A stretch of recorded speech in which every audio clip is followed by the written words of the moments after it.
Straight out. Hello, guys. Good morning. It's around it's 5:44, I think, right now. A.M. Sunday morning, God's day. Day for church. Day for prayers. Um, let's keep all these families, guys, in our prayers here. Still a lot of people missing in Texas, and a lot. The number is climbing high. On people that lost their lives in this flood. There's no warning flood here. Sad. It's, you spend 28, 26, 20, 28 hours searching, trying to walk riverbanks that are full, and not only full from flooding, it's full of everything. There's snakes everywhere. It's just crazy. Debris and trash everywhere. Cars caught up in trees. Cars look like they were crushed by either trees or logs in the river. Just not a sight you want to see, I promise. The number is climbing high. Over 50 probably already that are unalive. Probably end up closer to 100. It's just the amount of people that never saw it coming. People that were on the highway that weren't even to the campsites yet to set up. They were on that road in the dark or whatever. Water just, whew, that's it. Took them off the bridge, took them off the road, took them wherever they were. It didn't matter. So there's actually more people probably missing than that they even have accounted for. People were just sleeping in their campers in their homes and gone just like that. Seconds. I've been through this. I moved through it once in '98. And I have been through a little bit different, but a sudden thing like this in Memphis when that flood happened a few months ago, unannounced like that. The problem is some of these areas are having to let their levees out, like they're having to release water because there's so much water. Texas has experienced so much rain that we never experienced, and there's just no way to hold it all.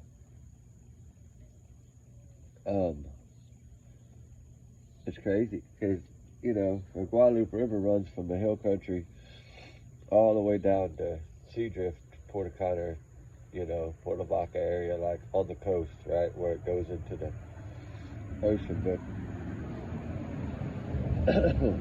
it's just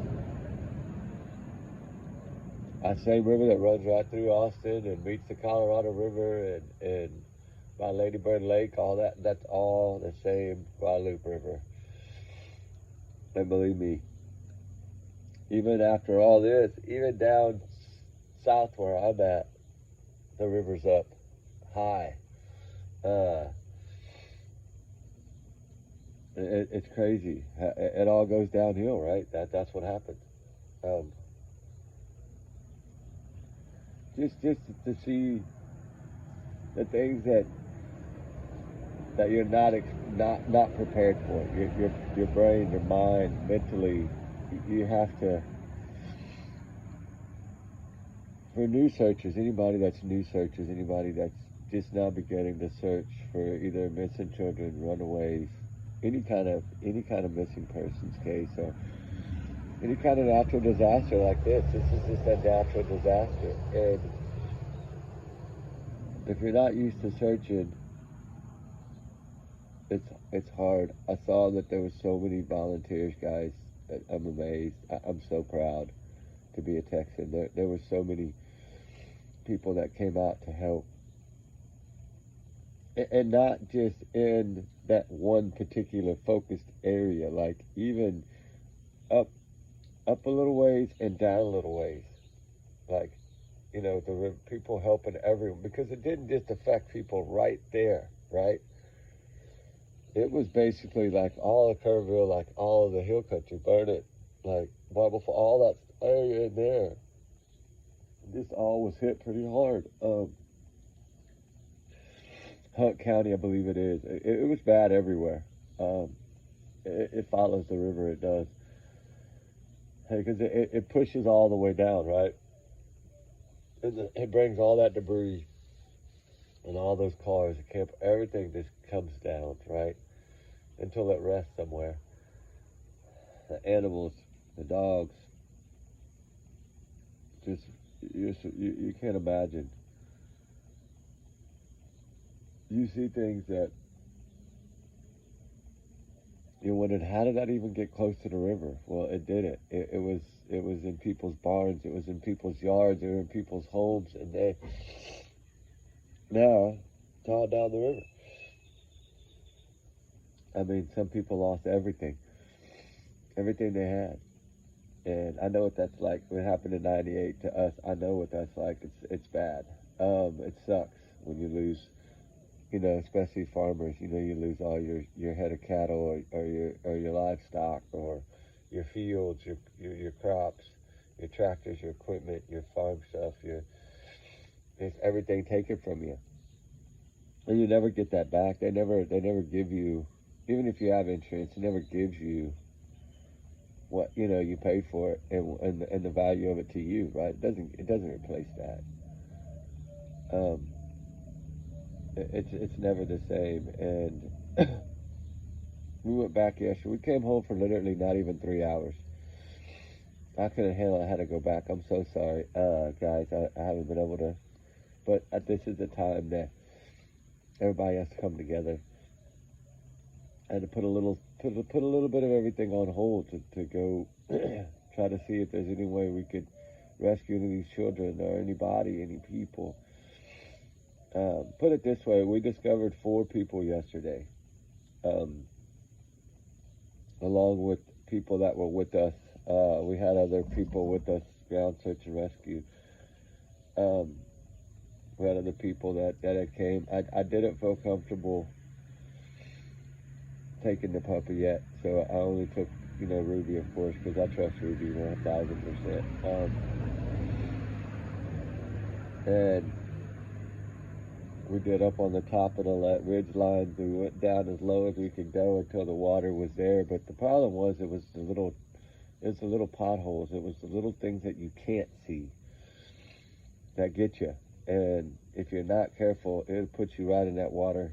And believe me, that water's running so hard that even if you're a strong swimmer, if you ain't got no life jacket, you're in trouble.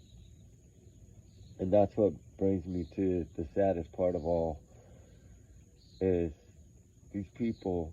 If it's just to try to give you a small example of the seriousness of what went down here. Imagine getting to your campsite, right? Your campground, right? It's the summer. It's a time of camping.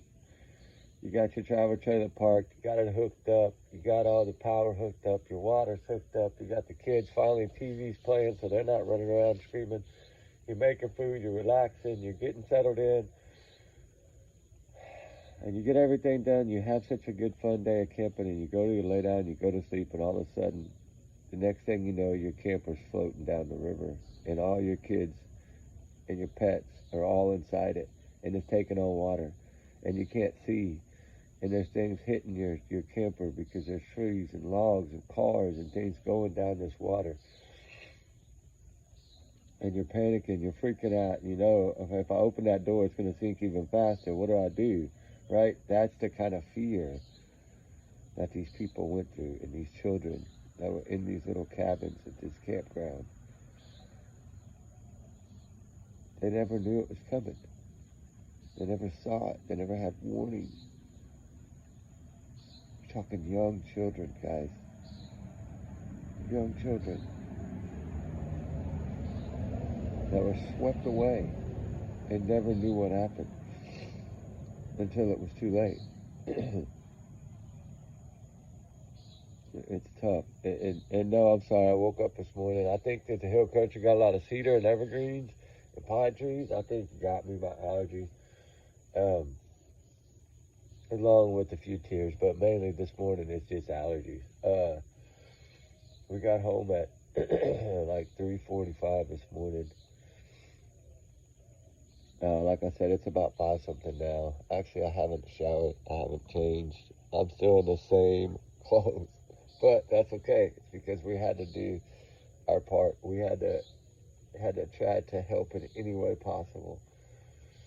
We did roll an ankle yesterday a little bit. Not bad, but enough to have to put some duct tape on it tight so it didn't swell until we stopped. But it's okay. There's a lot of slipping and sliding when it's like that. And we knew what we were up against. And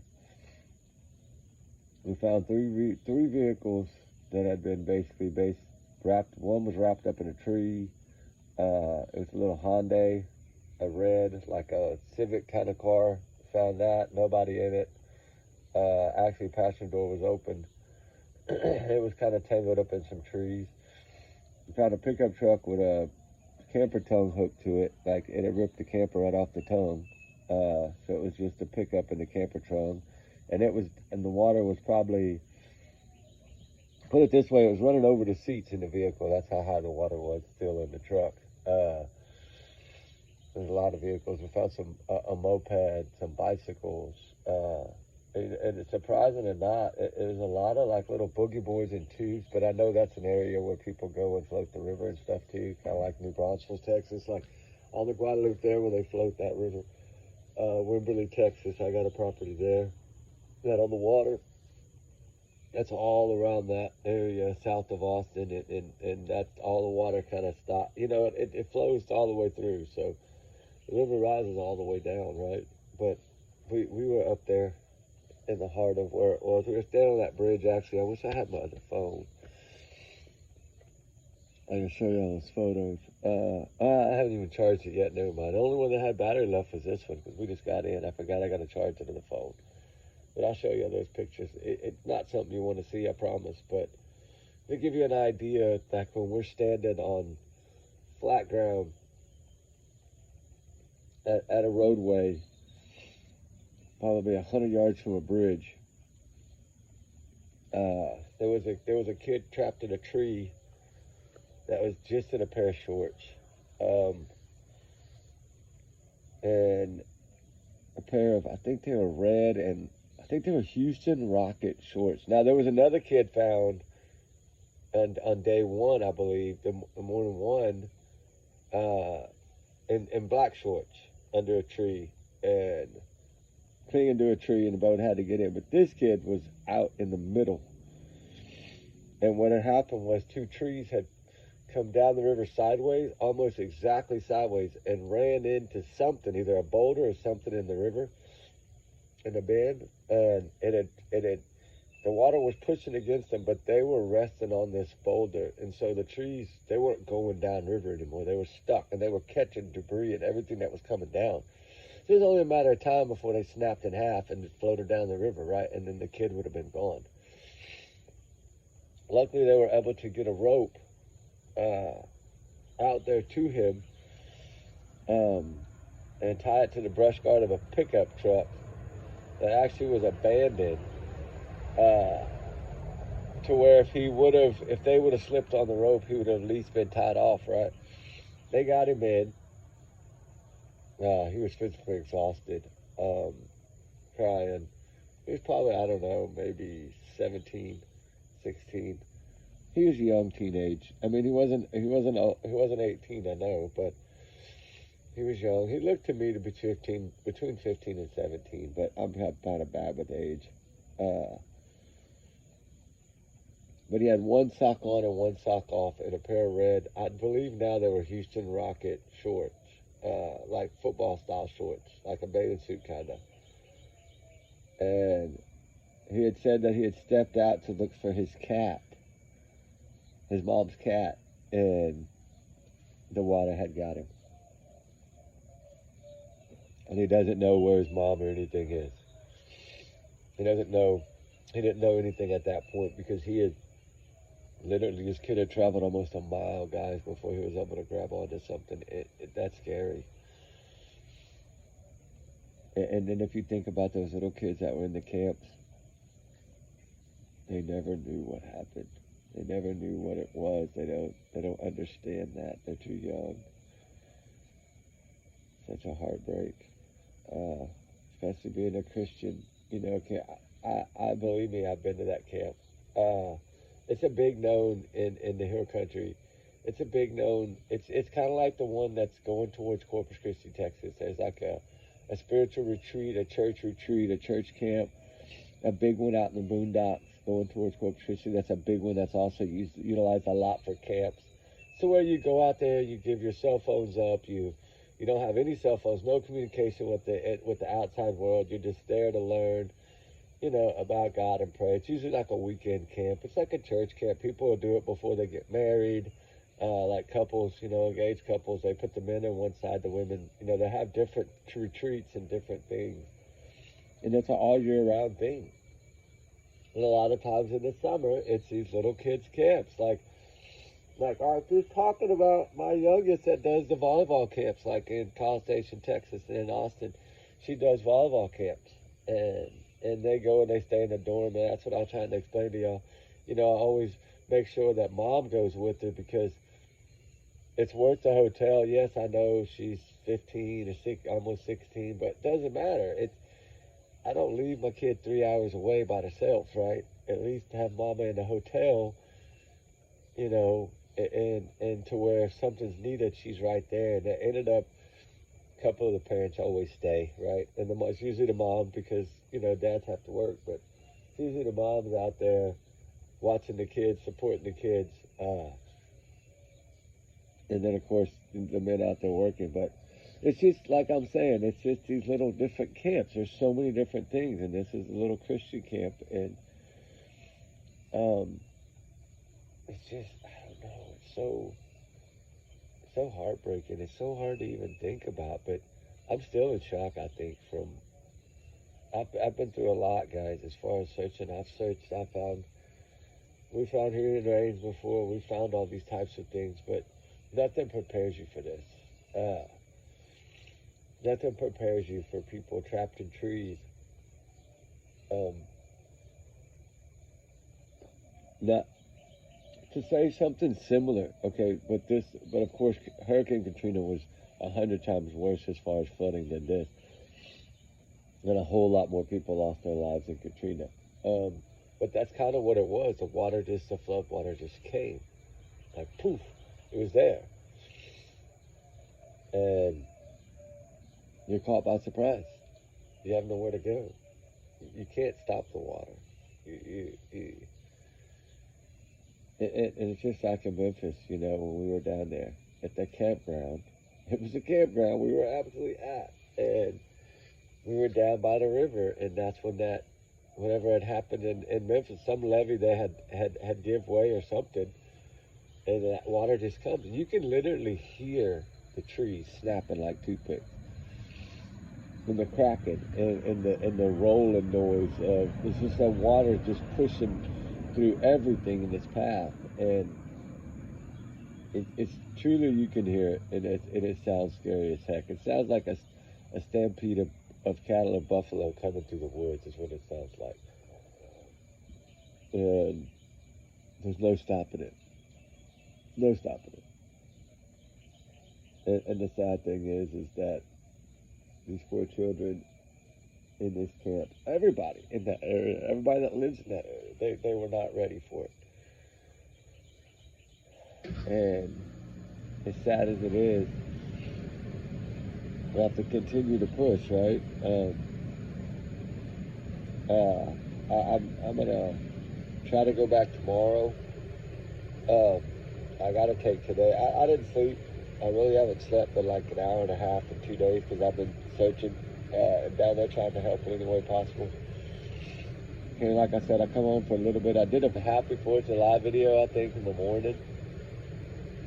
And I think I loaded it. I'm pretty sure I loaded that short one.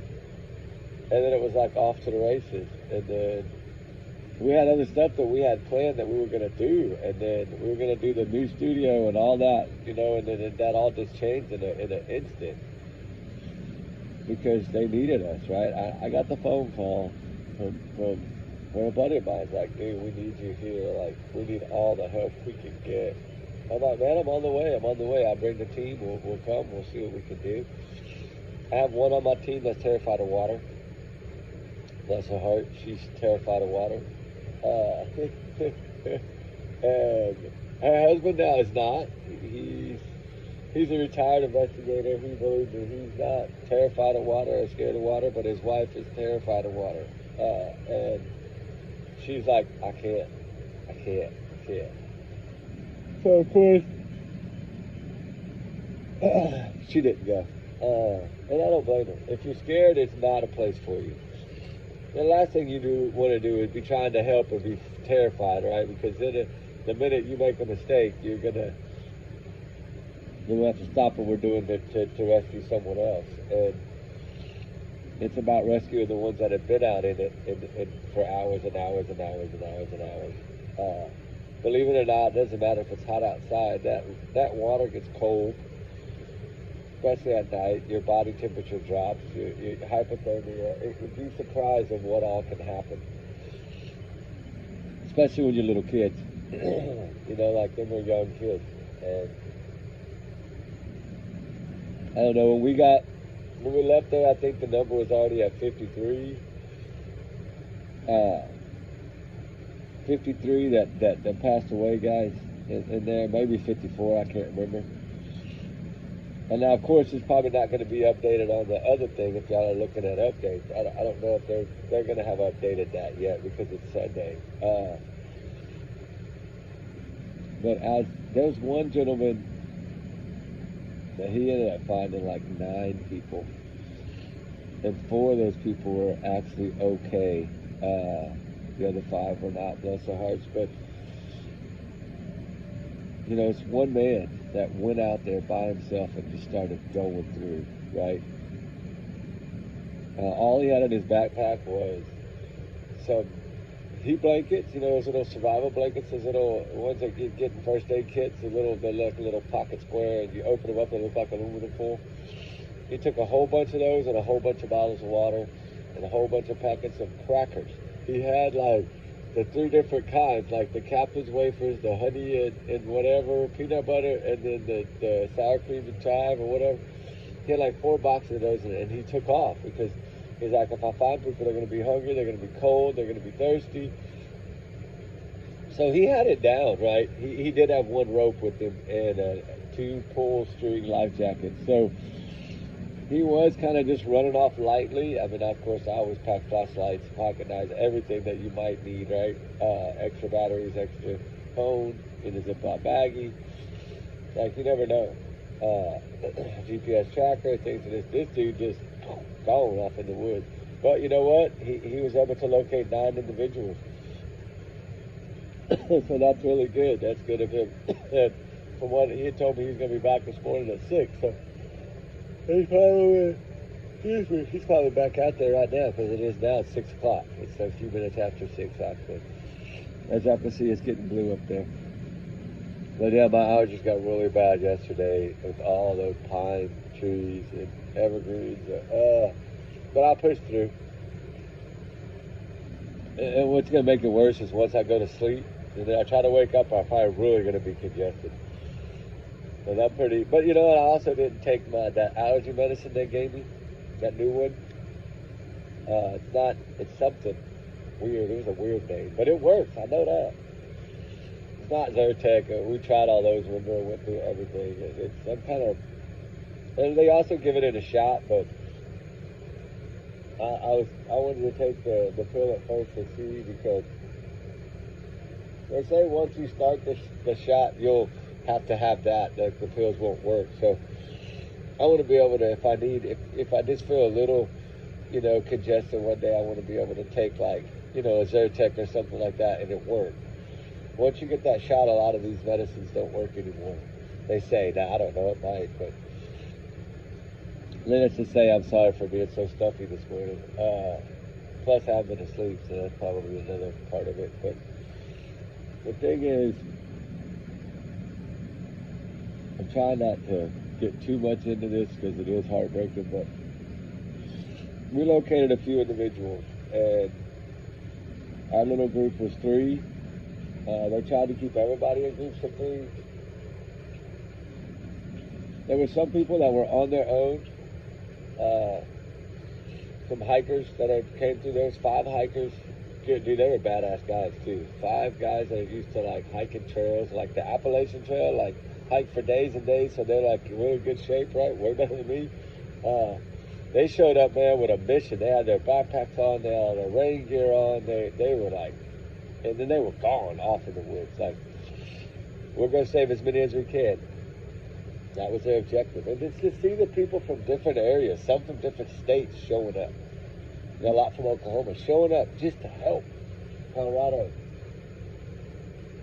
A lot of people from all around. Some people were just bringing truckloads of water, things like that, right? Just anything that helps. Anything, anybody that lives in the area, you can help. Now, if you're not used to searching, this is a search you don't want to do. Like, you don't want to start off on this unless you start way back a couple hundred yards from the river's edge, and you really just patrol dry land at first. And once you learn, because you never know when something else, like, you know, because there's little sloughs and little creeks and little streams that run off in the rivers, right? As y'all know, when we're searching for Sebastian, you like the what's that cave, the Bigfoot cave. That was a runoff from when they open up chutes, right? And then that water rushes through there, and it floods that whole area really quickly. That's why it was so deep and all that gravel and those big pipes. Remember those pipes? Those drain pipes were so big I could literally walk through them. That's set up for that kind of water, kind of flooding. To handle it, withstand it, right? You got to have a big tube like that to push that water when it rushes through there. It would be like standing there and then them opening that chute. That's what these people experience. The water just flowed like you were in a water slide. It was just constant. And to see the amount of people helping, I mean, it is amazing. Of course, everybody seemed to be concerned, so concerned about the children, which that is, of course, priority. Adults usually can swim, grab onto trees, hold on a little easier. Of course, the survival rate is a lot higher for adults, right, than it is for those little young children.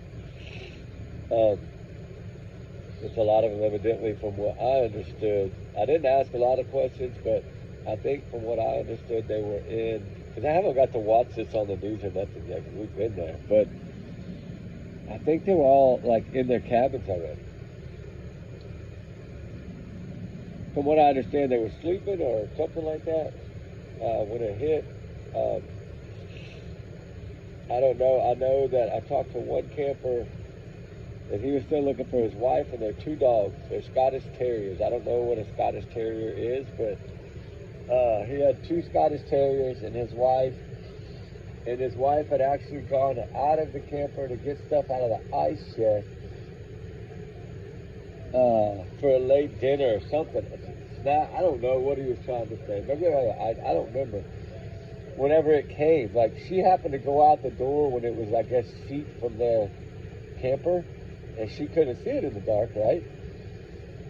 And he said he heard a funny noise, like everything was moving, and it felt like something was, like, making a noise like it was fixing to give way, like the truck was moving or a trailer, or something next to them was moving. Probably somebody's truck and camper. And so the next thing you know, he could hear the water. And by the time he got to the door, to where she was from the area of the camper he was in, the water was coming in the door, like the steps. And he couldn't find his wife and the dog. So this man was ripped apart, which I don't blame him. Of course he's ripped apart. He was just screaming. And that's all you can really do is just get out there and search. It goes to show you in an instant how man-made structures that hold water back can cause such a bad catastrophe when they don't hold, right? I think we all know this from Katrina, starting with a little breach of 40 feet, right? It was 40-foot section, I think, in Katrina that fell first. And once that 40-foot section fell, it was only a matter of time. It was less than 12 hours later when a couple hundred yards of that wall, that levee fell. And when that fell, that's when the water just poured in. And really, literally, it's the force of it would be like take your swimming pool at home and then just like dump all the water out of the pool at one time, like at you, with you standing on the ground. You get what I'm saying? Even when you drain a kiddie pool, when you pull the walls down, you feel that rush. Oh, a magnitude that by a million. And that's what they felt. Like it was literally sweeping you off of your feet. Like evidently there was somebody on the bridge, they think fishing, when it came over the bridge. And evidently, I guess, took this fisherman. I stood on that bridge, and although the water was at my tops of my tennis shoelaces, it had already receded some. So I know it was a lot higher than that. I could see where the trees and logs were caught up on top of the bridge, but there's so many little low water bridges in that area that were completely underwater. It's going to take a long time to get all this done and get all these people accounted for, and some of them they might not ever account for, because the force of that water pushing down river. Like there's debris probably in our river. I could probably go to our river today on the Guadalupe, which I'm not very far from. I could go there and probably find debris. That's how far I think this stuff has already come downhill. I think half of it's probably, a lot of the debris is probably already just Seadrift, Texas, to be honest with you.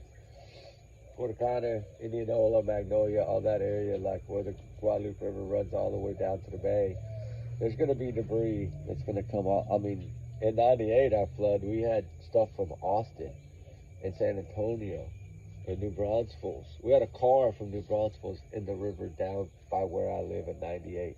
That's how far that vehicle traveled. We're talking 110 miles that it was taken downriver. So I know that we've already been advised yesterday while we were there by some of the teams that, you know, if you live along or you're close to, you know, the Guadalupe, if you can just check, right? Every couple of days, just maybe go take a check, right? So I told him, yeah, we'll definitely try to walk a couple of miles of the river each day and see if we can't find any debris that would lead you to maybe try to send somebody this way to do some maybe recovery searches or something. Because you just never know how far things are going to go. The heartbreak of it all. So many people have lost their lives, and so many people are displaced, and so many people are still missing. I heard yesterday, I know the number I think is around 23, 25 still missing, but from what I was told, from what I gathered in my notes that I was taking in different areas, talking to different teams, the number seemed more like around 38 that were missing, according to some people. And that of course, that was a county over, and they had their own people. You know, like once they orchestrate and get everybody together, I think the number, if you go little county by county, is going to grow up. I know the unalived total is already up there. I think it's already at 50 or 52, 54, and I think yesterday it was at 40 something. So, but the problem is when you locate one, if you locate someone right downriver a mile or so, they have to wait till that person is recovered and accounted for. And you have so many different teams working in so many different areas. That's why I told you the numbers are climbing. And the numbers are going to climb. That's why the little video I did, I think yesterday morning before we left again, I think the number, I don't remember, was at 26 or 27, but it was only showing like 20 or 25 to y'all. But it's because I had known that there was a few other people located before we had left that just weren't accounted for.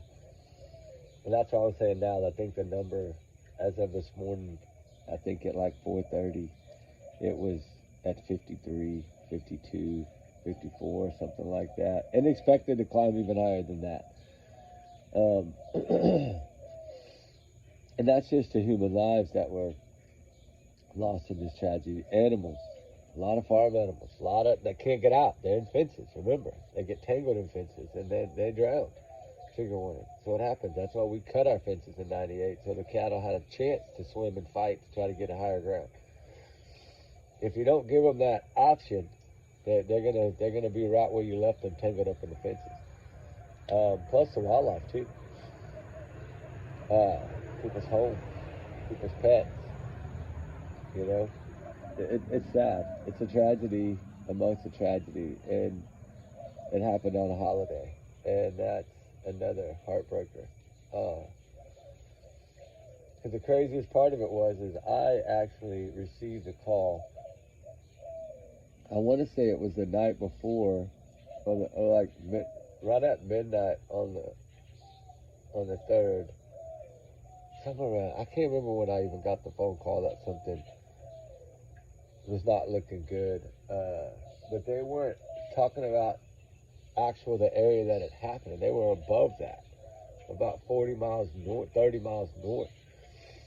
And some of the fields were flooding and some of the things were flooding, but it wasn't like what ended up happening, right? Like,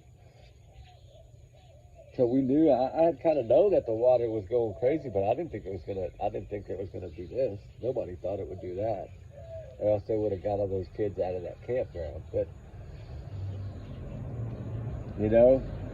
sad. It's heartbreaking.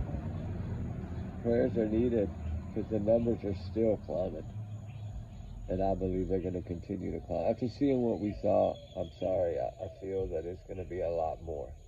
And it's heartbreaking. But we are taking a day to dry out, recharge everything, repack our supplies, re-get our bags ready, let the dog take a break, try to get some of this footage off, save what footage we want to try to save, and then reset so we're full, ready to go. They said they would let me know tomorrow morning where and if they need me. Because I told them I had some things that I had to do today. Because I do. And I know nothing really is more important than searching. But for one, I really literally cannot breathe right now because of all the evergreens and pines. And when you're not at least 80%, you're just a danger to yourself, and I'm a danger to the other searchers. Because if I get hurt or if something happens, and they gotta take time away from that. So being so physically tired, like literally tired, I bet you my steps were 40,000, easy, if not more than that in a day. Because I know yesterday, half day in, I was already at 22,000 steps. So I know I hit over 40,000 steps easily. And there's people that did a whole lot more. They covered a lot more ground. We were targeted on a low-lying area. We were looking in trees. And you got to remember, you're searching in trees too. You're not just searching on the ground. And that's sad, right? But you are literally searching in the trees. There's people tangled in the trees, guys. That's how heartbreaking this is. That were evidently trying to hold on, right? We've heard these stories. The woman treading water for 20 hours, the wife, then the husband, and the child, and the tree, 16 hours. I mean, you're going to hear a lot of these stories, and it's about survival. Um, you know, what gives them the strength, right? And that's what makes you wonder. When all odds are stacked against you, you still don't give up. That's the fighting people. And Texans are strong, guys. And we literally do support each other. Regardless of our differences, and if we all have differences, which we all do, we all have differences in opinions and everything, but you still have to come together at a time like this. My prayer is that everyone is recovered. There will be nobody left behind. And hopefully they can learn from this.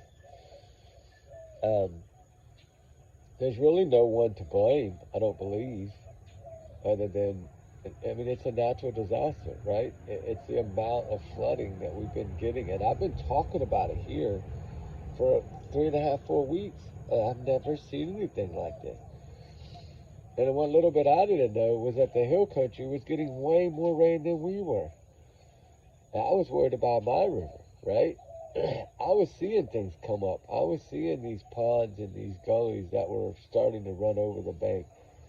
I knew it was getting serious, but I didn't think that they were having that kind of problems up north. Like, and that's the problem of living downriver. Like I said in 98, when that levee in Cuero broke, that's what did it, right? If it wouldn't have been for that, it wouldn't have been near as bad. I mean, yeah, it would have been a flood, but it wouldn't have been near as bad. And in this one, I think it probably about the same amount of water, honestly. When that river runs over bank full like that, there's no really way to say this one was worse than the other one. It's bad. Really bad. The further south you go, the more open farmland you have, so you don't have as many people in the line of fire as up there. Up there, you got a lot of camps, a lot of campgrounds, a lot of people that live on the river. It's a lot, and a lot more people in the line of fire. Especially a lot of children. Heartbreaking. That's the part that's heartbreaking. It's all heartbreaking, but to think about those poor little children that never knew, they're probably panicked, scared, screaming, freaking out, didn't know what was going on.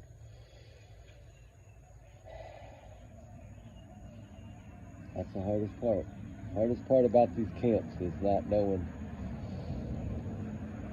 that natural disasters can change your life forever.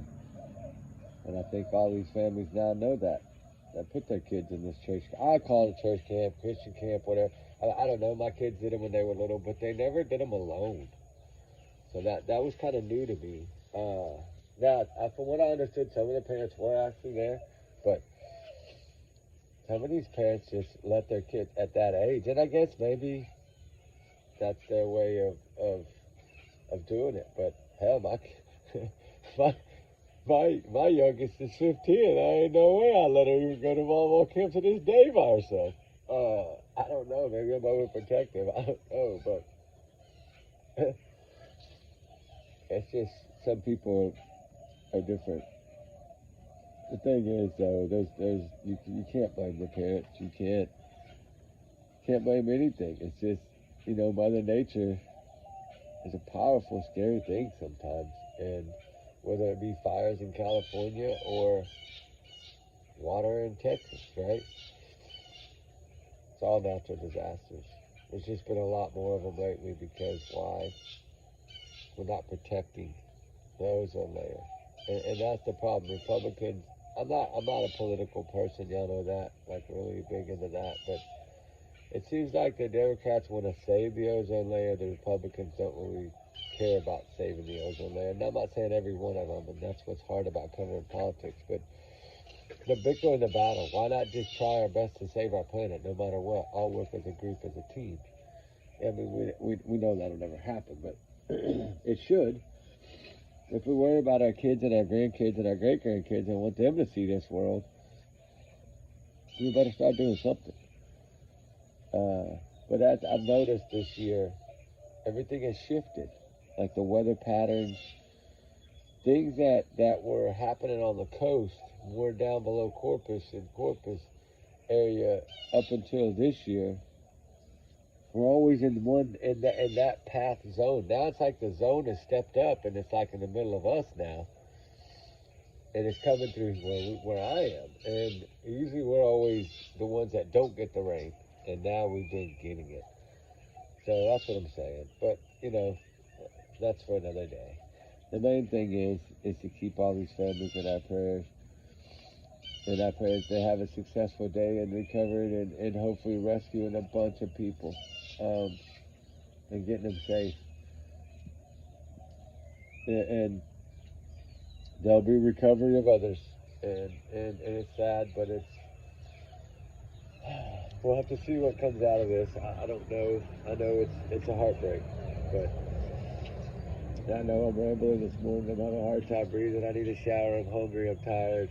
But I wanted to come on for a minute because I haven't done one since yesterday morning when I had my little break. So I'm going to do the things I need to do, shower, eat, change, and then get a little rest, and then I'll be back. We're going to try to get to the Sebastian Rogers one today to finish it and some other ones. I feel like I'm slacking, but I'm not slacking. I've just been searching.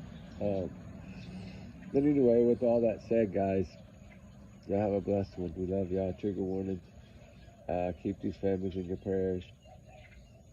Allegedly, these are just my opinion, thoughts, theories. I got to say that. Y'all know that, allegedly. I'm not trying to prove anyone guilty. I'm saying it's Mother Nature. So, trigger warnings, of course, because of what we talked about. And like I said, we do our research together, guys, because we are a big part of our family. So with that said, y'all be safe.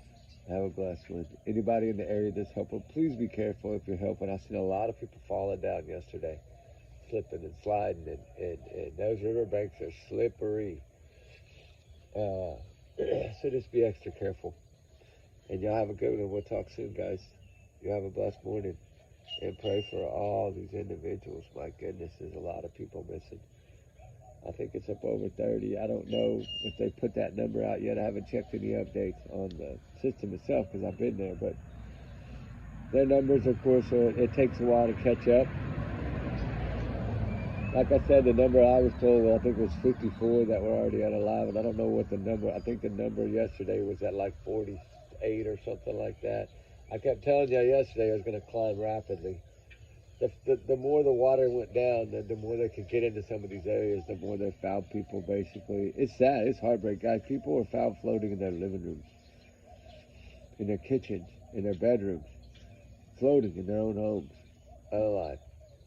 That's how bad this is. With that said, we'll talk soon. Be good. We love y'all, guys. All right, bye.